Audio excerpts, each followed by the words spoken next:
Subscribe कीजिए guide of math channel को और बेल आइकन को दबाइए ताकि मेरी लेटेस्ट वीडियो का नोटिफिकेशन आपको मिलता रहे। नमस्कार देवी और सज्जनों, स्वागत है आप लोगों का आपके अपने YouTube चैनल में जिसका नाम है गाइड ऑफ मैथ। मैं हूं आप लोगों का दोस्त अभिषेक और आज आपके लिए लेकर आया हूं एक और नई वीडियो। दोस्तों, बात करते हैं TDS के कॉन्सेप्ट की। जैसा कि मैंने प्रीवियस वीडियो में बात की थी, TDS के कॉन्सेप्ट को थोड़ा सा क्लैरिफाई किया था। आज मैं उसी के ऊपर जो है क्वेश्चन आप लोगों को बताऊंगा। तो दोस्तों, टैली प्राइम में इसका काम कैसे होता है ये मैं आपको बताने वाला हूं। प्रीवियस वीडियो अगर आपने नहीं देखा है तो ये है वो वीडियो, जाकर जरूर वॉच करें।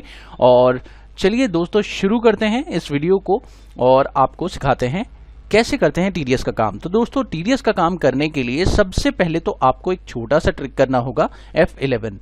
दोस्तों, यहाँ पर आप F11 जैसे ही प्रेस करेंगे आप लोगों को यहाँ पर एक ऑप्शन मिलेगा जो आपको यहाँ पर इनेबल करना होगा। दोस्तों, ये है option that's it called TDS। तो आप इस TDS के ऑप्शन को जैसे ही यस करते हैं आपको सबसे पहले दिखाई देता है 10 रजिस्ट्रेशन नंबर। ये आप तब मिलता है आप लोगों को जब आप रजिस्ट्रेशन कराते हैं 10 के अंदर। और TDS के लिए सबसे ज़रूरी चीज़ होती है 10 नंबर, जो डिडक्ट करने के लिए रिक्वायर्ड होता है किसी भी डिडक्टर को। तो यहाँ पर उसको ये देना होगा 10 नंबर, यानी उसको मिलेगा एप्लीकेशन करना पड़ेगा, अप्लाई करना पड़ेगा 10 नंबर के लिए। तो आप देख सकते हैं यहाँ पर मैंने उसका 10 नंबर डाल दिया है। अब वो एक इंडिविजुअल जो डिडक्ट कर रहा है पर्सन, वो एक इंडिविजुअल है या वो एक कंपनी है। हम ये मान लेते हैं कि वो एक कंपनी है। तो यहाँ पर हम लोग क्या लेते हैं, उसको कंपनी ले लेते हैं और वो किस ब्रांच का है ये भी बता देते हैं। तो जैसे कि वो जनकपुरी ब्रांच का है तो यहाँ पर हम जो भी पर्सन रिस्पॉन्सिबल है TDS डिडक्ट करने के लिए उस कंपनी के अंदर, तो वहाँ पर उसकी डिटेल्स आप आ सकती है यहाँ पर, तो आप उसे डाल सकते हैं। अदरवाइज आपको डालने की ज़रूरत नहीं है। और यहाँ पर आपको अभी कुछ नहीं करना और एंटर करके इसे एक्सेप्ट करिए। धीरे धीरे सारे पॉइंट्स को हम लोग डिस्कस करेंगे। अभी इसे कंट्रोल A करके हम लोग एक्सेप्ट कर रहे हैं। जैसे ही हमने कंट्रोल A किया उसके बाद आपको मैं दिखाना चाहूँगा कि TDS के कुछ पॉइंट्स हैं जो हम लोग को यहाँ पे सीखने पड़ेंगे और कैसे, ये मैं आपको बताता हूं। तो दोस्तों, सबसे पहले तो यहां पर जाइए डिस्प्ले पर। डिस्प्ले पर जाने के बाद आपको जाना होगा स्टैट्यूटरी रिपोर्ट सेक्शन पर, जहां पर आपको TDS रिपोर्ट सेक्शन मिल जाएगा। तो TDS का रिपोर्ट सेक्शन में जैसे ही आप आएंगे तो वहां पर देखिए दो फॉर्म होते हैं, 26Q और 27Q। दोस्तों, TDS के अंदर 24Q, 26Q और 27Q और 27EQ चार तरह के फॉर्म्स आते हैं। 24Q सैलरी के लिए बनता है और यहाँ पर 26Q अदर देन सैलरी के लिए होता है। तो यहां पर अभी हम बात कर रहे हैं 26Q की, जिसमें अदर देन सैलरी की पेमेंट अगर किसी पार्टी को की जाती है तो उस केस में TDS डिडक्ट कैसे होता है। तो दोस्तों, चलिए देखते हैं 26Q के अंदर हम लोग क्या क्या पढ़ने वाले हैं। जैसे ही हम लोग 26Q में आते हैं तो हमारे पास दिखता है कि हमारे पास जो डिडक्शंस होती हैं वो कई टाइप की होती हैं जो हम लोग करते हैं। पहली टाइप है नॉर्मल रेट डिडक्शन, दूसरी टाइप है हायर रेट डिडक्शन, तीसरी टाइप है लोअर रेट टैक्सेबल एक्सपेंसेस, चौथी है जीरो रेटेड टैक्सेबल एक्सपेंसेस, पांचवी है under exemption limit, exempt in lieu of PAN available. तो दोस्तों, ये सारी की सारी टाइप्स होती हैं। तो सबसे पहले आपको करना होगा एक एंट्री। और ध्यान रखिए दोस्तों, TDS की जितनी भी एंट्रीज आप लोग करेंगे वो आप लोग परचेज के अंदर करेंगे। परचेज मोड के अंदर अगर आप एंट्री करेंगे तभी आपका TDS डिडक्ट होगा। और आपको यहाँ पर जो मोड यूज करना है परचेज के अंदर, पेमेंट के ऊपर ही TDS डिडक्ट होता है। तो यहाँ पर आप किसी से सर्विस ले रहे होंगे तभी आप उसको कोई भी पेमेंट करेंगे तो आप TDS डिडक्ट कर पाएंगे। तो यहाँ पर सप्लायर का, तो यहाँ पे करिए कंट्रोल H और कंट्रोल H करने के बाद आपको करना होगा इसे अकाउंटिंग इनवॉइस मोड में। दोस्तों, अकाउंटिंग इनवॉइस मोड में जैसे ही आप इसे कर देंगे आपको यहाँ पर एक छोटा सा काम करना होगा। सबसे पहले आप डेट डालिए, उसके बाद अपना इनवॉइस नंबर, जो भी आपका सर्विसेज आप लेने वाले हैं उसका इनवॉइस नंबर डाल दीजिए और यहाँ पर पार्टी का नाम बताइए जो भी आपकी पार्टी है। ऑल्ट C करके मैं यहाँ पर एक पार्टी बना देता हूँ जिसका नाम है मोहन मिश्रा। तो मोहन मिश्रा मैंने यहाँ पे एक पार्टी बना दी है और अब यहाँ पर मैं उसे डेटर क्रेडिटर के अंदर ले लेता हूं। तो क्रेडिटर के अंदर मैंने उसे ले लिया है और बिल बाय बिल का ऑप्शन यस रखना है, ये तो आप जानते ही है डेफिनेटली। अब यहां पर देखिए दोस्तों, यहां पर TDS इज डिडक्टेबल यस करना होगा आप लोगों को। अब ध्यान रखिएगा, TDS डिडक्टेबल यस रखिए और जैसे ही यस करेंगे तो आपसे पूछेगा कि डिडक्टी जो है आपका उसका टाइप क्या है, वो किस तरह का डिडक्टी है, यानी वो एक कंपनी है या वो एक इंडिविजुअल पर्सन है या वो गवर्नमेंट है या एसोसिएशन ऑफ पर्सन है, क्या है। तो दोस्तों, अभी मैं मान रहा हूं कि कि जिस पर्सन का डिडक्ट हो रहा है टीडीएस वो एक इंडिविजुअल है, यानी रेजिडेंट इंडिविजुअल है। और अगर आप चाहते हैं कि इसी वाउचर में टीडीएस भी डिडक्ट हो जाए तो यहाँ पर इस ऑप्शन को कर दीजिए येस, और अदरवाइज आप चाहते हैं कि इस वाउचर में टीडीएस डिडक्ट ना हो, टीडीएस डिडक्ट करने के लिए आप अलग वाउचर क्रिएट करें, तो आप ये भी कर सकते हैं। उसकी पूरी डिटेल्स एंटर कीजिए और साथ में बहुत ही ज़्यादा ज़रूरी चीज़ वो क्या है, पैन नंबर। अगर आप पैन कार्ड नहीं देंगे तो जो नॉर्मल रेट ऑफ टैक्स आप बताएंगे टीडीएस का वो नहीं डिडक्ट होगा।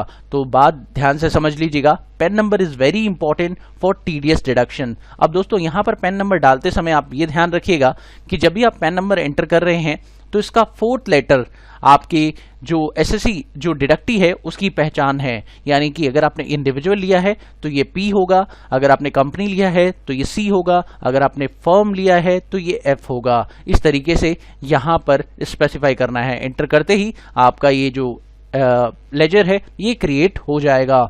दोस्तों उसके बाद जो स्क्रीन आ रही है इसे कंट्रोल ए से एक्सेप्ट करिए, फिर इसे भी कंट्रोल ए से एक्सेप्ट करिए। अब उस सर्विस का नाम बताइए जो आप उस पार्टी से ले रहे हैं। तो यहाँ पर उस सर्विस का नाम मैं बना रहा हूँ रेंटिंग सर्विस। तो यहाँ पर मैं पेमेंट करने वाला हूँ रेंटिंग की, तो इसलिए मैं यहाँ पर रेंटिंग सर्विस ले रहा हूँ। और रेंटिंग सर्विस में आपको यहाँ पर बताना पड़ेगा कि ये इनडायरेक्ट एक्सपेंस है या इनकम। तो यहाँ पर हम लोग ले लेते हैं इसे इनडायरेक्ट एक्सपेंस के अंदर, और यहाँ पर बताएंगे कि टीडीएस आप इस पे एप्लीकेबल कर रहे हैं तो यहाँ पर आपको एप्लीकेबल लेना होगा। और साथ में आपको नेचर ऑफ पेमेंट क्रिएट करनी होगी। तो नेचर ऑफ पेमेंट अभी बनी नहीं हुई है तो आपको क्रिएट करनी पड़ेगी। यानी यहाँ पर किस तरह की पेमेंट है, तो यहाँ पे बताइए पेमेंट ऑफ रेंट है। तो पेमेंट ऑफ रेंट करेंगे जिसका सेक्शन होता है। अब ये सेक्शन कहाँ है, ये सेक्शन डिफाइन किया गया है, मैं आपको दिखा देता हूँ। तो दोस्तों आप देख सकते हैं यहाँ पर एक रेट चार्ट मैंने नेट से डाउनलोड किया है। उस रेट चार्ट में आप देख सकते हैं हमारे पास कई सारे सेक्शंस हैं और सेक्शन वाइज उसका नेचर भी बता दिया गया है। ये देखिए यहाँ पर हम लोग पेमेंट ऑफ रेंट की बात कर रहे थे, तो रेंट की बात कर रहे थे, तो ये देख सकते हैं यहाँ पर जो सेक्शन है वो डिफाइन है पेमेंट ऑफ रेंट के लिए। आप देख सकते हैं इसके अंदर रेंट का सेक्शन भी डिफाइन है और जो लिमिट है वो भी डिफाइन है, और रेट ऑफ इंटरेस्ट जो आपका टीडीएस है वो भी यहाँ पर डिफाइन कर रखा है। तो दोस्तों इस तरीके से जो टीडीएस डिडक्ट होगा ये आपको यहाँ पर बता रखा है। प्रीवियस जो डिडक्ट होता था वो ये होता था, लेकिन अब जो एग्जिस्टिंग है, जो अभी डिडक्ट होने वाला है वो कौन सा है, तो यहाँ पर इस तरीके से आपको बताना पड़ेगा। अब 194I है सेक्शन, ये ध्यान रखिएगा, पेमेंट जो है रेंट का। उसके बाद यहाँ पर पेमेंट कोड। पेमेंट कोड दोस्तों जब आप टीडीएस की पेमेंट करते हैं तो एक चालान जनरेट होता है जिसमें पेमेंट कोड इतना आता है 94I, यानी क्योंकि 1 is common for every number तो आपको 94I पेमेंट कोड होगा। रेमिटेंस कोड भी बिल्कुल सेम ही होता है, इसमें भी कोई दिक्कत नहीं होती। एंटर कीजिए पैन नंबर। अगर आपने पैन कार्ड दिया है तो आपका इंडिविजुअल के केस में क्या रेट है और अगर इंडिविजुअल नहीं है तो क्या रेट है। तो दोस्तों यहाँ देखिए इंडिविजुअल के केस में आपको दिया हुआ है 2%, और अगर आप इंडिविजुअल नहीं अदर हैं तो आपके केस में भी 2% ही है। तो दोनों ही केस में 2% है, कोई दिक्कत नहीं होगी। अब यहाँ पर जो लिमिट दी है वो पूरे साल की दी है 2,40,000, यानी अगर आपका 240 से नीचे जो है पेमेंट जाता है तो आपका टीडीएस डिडक्ट नहीं होगा।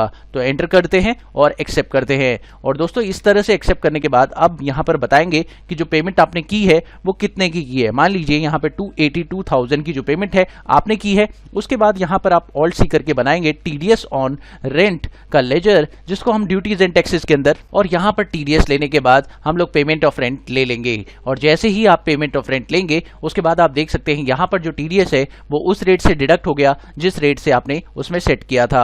एंटर कीजिए एंड देन एक्सेप्ट करते ही आपको न्यू रेफरेंस बताएगा, और न्यू रेफरेंस बताने के बाद आप यहाँ पे चेक कर सकेंगे कि आपका टीडीएस ऑटोमेटिकली डिडक्ट हो चुका है। अब यहाँ पर एंटर करने के बाद इसे एक्सेप्ट कर दीजिए।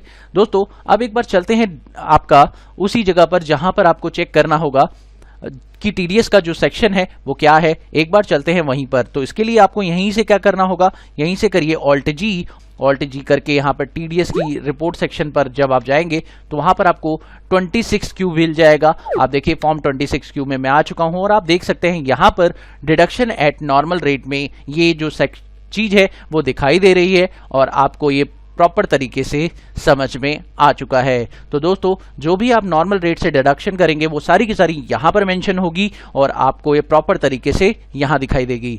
अगली क्लास में हम लोग बात करेंगे डिडक्शन जब हायर रेट से करते हैं तो क्या होता है और कैसे होगा ये डिडक्शन। आप लोग इस वीडियो में देख पा रहे थे कि नॉर्मल रेट से कैसे होगा, अगली वीडियो में आप देखेंगे कि हायर रेट से कैसे होगा। वीडियो में मेरे साथ बने रहिएगा, आगे आने वाली वीडियोस में हम आगे पॉइंट्स की डिस्कशन करेंगे। Thank you so much for watching my video. Have a wonderful day दोस्तों, हैप्पी लर्निंग, बाय।